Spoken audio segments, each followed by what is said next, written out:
ජියෝබ්‍රෝ YouTube channel එකට ඔයාලා සාදරයෙන් පිළිගන්නවා. අද අපි කතා කරන්න යන්නේ භූරූපික ක්‍රියාවලිය පාඩම් එකකේ අන්තර්ජන්න බලවේගය මගින් නිර්මාණය කරනු ලබන භූචලන පිළිබඳවයි.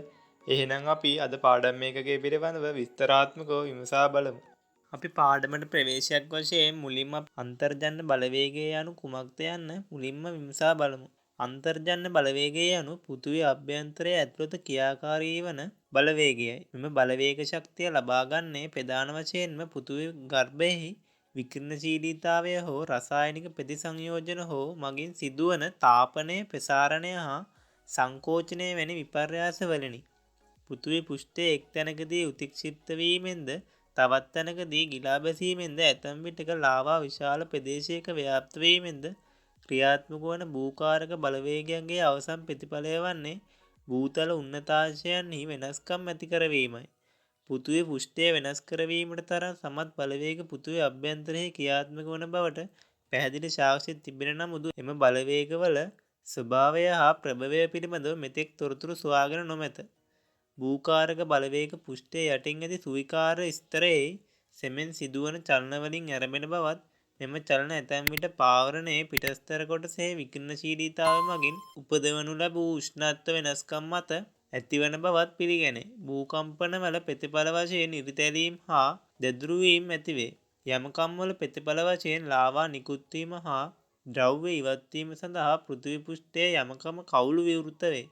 පෘථිවිය අභ්‍යන්තරයේ හටගෙන මෙවැනි බලවේග මගින් ඇතිවන ප්‍රතිඵල පෘථිවි පෘෂ්ඨය මත දැකිය හැකි වේ.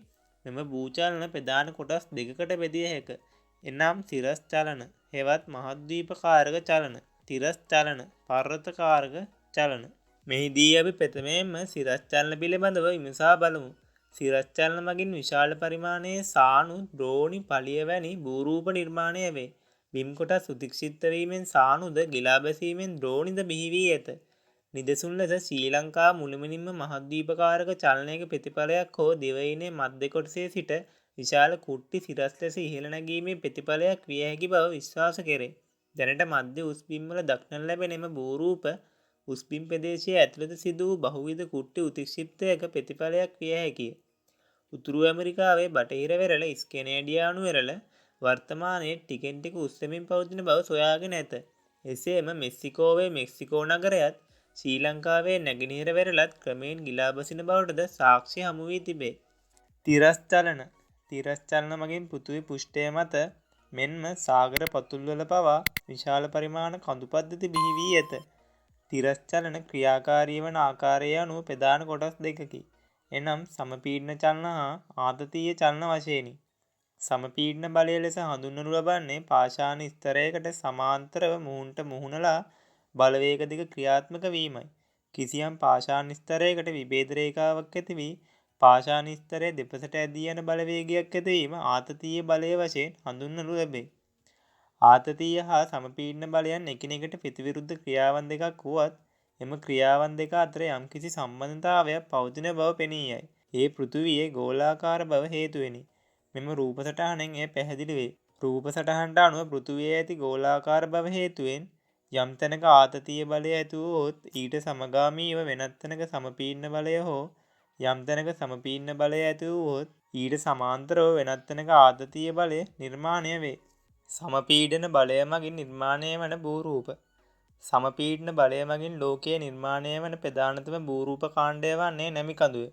ලෝකයේ ඇති නැමි කඳුවල පාෂාණමය සැකැස්ම සලකා බලන විට ඒවා විවිධ ස්වරූපයෙන් පිහිටන බව පෙනී ගොස් ඇත. එයට හේතුව ලෙස විද්‍යාඥයින් දකින්නේ නැමි කඳු නිර්මාණය ක්‍රියාවලියේදී දෙපසින් යන බලවේග දෙකෙහි පවතින වෙනස්කම්ය. මෙම වෙනස්කම් හේතුවෙන් පාෂාණ ස්තරවල පිහිටීම විවිධාකාර වී ඇත. එම පිහිටීම අනුව ඒවා විවිධාකාරයට වර්ග කරනු ලැබේ. එම නැමි වර්ග අතර සමමිතික නැම්ම, අසමමිතික නැම්ම, සමානති නැම්ම, ඔත් නැම්ම, උලැඟි නැම්ම හා උඩු නැමි මඩුළු හා යටි නැමි මඩුළු ප්‍රධාන තැනක් ගනු ලබයි. එහිදී අපි ප්‍රථමයෙන්ම සමමිතික නැම පිළිබඳව විමසා බලමු. දෙපස පිහිටි පාෂාණ ස්තර එක සමාන වන විටදී හෝ කිසියම් පාෂාණ ස්තරයකට ලැබෙන සමපීඩන බලය සමාන වූ විටදී පාෂාණ ස්තර නැමීමකට ලක්වන්නේ වෘත්තාකාරව වේ. මේ නිසා දෙපස එක හා සමාන නැමි හෙවත් බෑවුන් දෙකක් නිර්මාණය වේ. එය සමමිතික නැම්ම ලෙස හඳුන්වයි. ඊට නිදසුන් ලෙස රොකී කඳුවැටිය ආශ්‍රිත ප්‍රදේශය පෙන්වා දිය හැකියි. අසමමිතික නැම්ම දෙපස පිහිටි පාෂාණ ස්තර අසමාන වන විටදී හෝ කිසියම් පාෂාණ ස්තරයකට ලැබෙන සමපීඩන බලය අසමාන වූ විටදී පාෂාණ ස්තර නැමීමකට ලක්වන්නේ අසමානාකාරව වේ. එහිදී නැම්මේ මුදුනේ සිට ඇති දෙපස බෑවුම් දෙක අසමාන වූ නැම්මක් නිර්මාණය වේ. එය අසමමිතික නැම්ම ලෙස හඳුන්වනු ලැබේ. ඇන්දීස් කඳුවැටියේ මෙම ලක්ෂණය දැකගත හැකි වේ.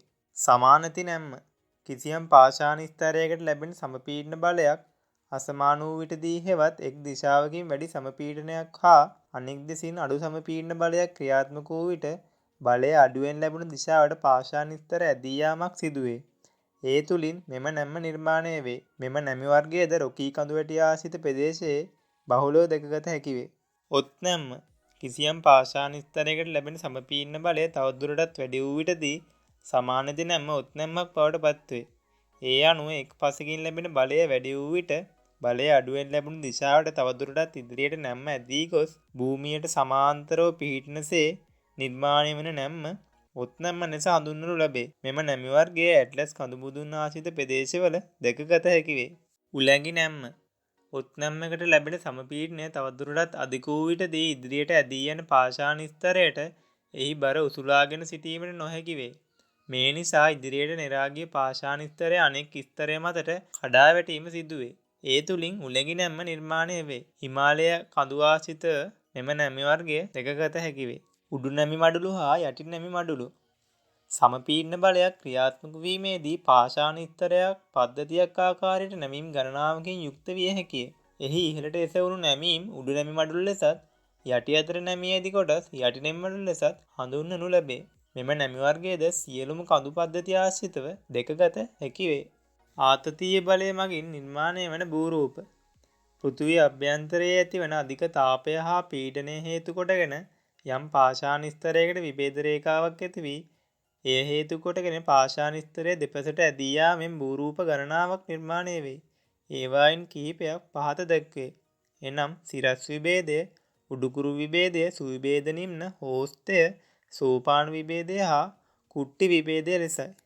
එහිදී අපි ප්‍රථමයෙන්ම සාමාන්‍ය සිරස් විභේදය පිළිබඳව විමසා බලමු. කිසියම් පාෂාණ ස්තරයකට විභේද තලයක් ඇති වී පාෂාණ ස්තරය මත ක්‍රියාත්මක වන ආතතීය බලය නිසා පාෂාණ කුට්ටි දෙක දෙපසට ඇදී යාමට ලක්වීමේදී එක් කොටසක් උඩු අතටද අනෙක් කොටස යටි අතට ඇදී ගොස් මෙම විභේදය නිර්මාණය වේ. පරිපැසිෆික් කලාපය ආශ්‍රිතව මෙම විභේද වර්ගය බහුලව දැක ගැනීමට හැකි වේ. උඩුකුරු විභේදය කිසියම් පාෂාණ ස්තරයකට විභේද තලයක් ඇති වී එයට සමපීඩන බලවේගයට මුහුණ පෑමට සිදු වූ විට විභේද තලය ඔස්සේ තල දෙකම තෙරපීමට ලක්වේ. ඒ තුලින් එක අංශයක් මත අනෙක් අංශය නැගී සිටී. එය උඩුකුරු විභේදය ලෙස හඳුන්වනු ලැබේ. සුවිභේද නිම්න ආතතීය බලය නිසා විභේද තල දෙකක් ඇති වී දෙපස පිහිටි පාෂාණ කුට්ටිය එසේම තිබියදී මැද පිහිටි පාෂාණ කුට්ටිය ගිලා බැසීමෙන් හෝ මැද පිහිටි පාෂාණ කුට්ටිය එසේම තිබියදී දෙපස පිහිටි පාෂාණ කුට්ටිය ඉහළට එසවීමෙන් නිර්මාණය වන දල බෑවුම් ස්වරූපයක් ගන්නා නිම්නය සුවිභේද නිම්නයක් වශයෙන් හඳුන්වනු ලැබේ. සුවිභේද නිම්න ජීවමාන භූරූපයක් වශයෙන් හඳුන්වයි. ලෝකයේ මේ සඳහා උදාහරණ ගණනාවක් පෙන්වා දිය හැක.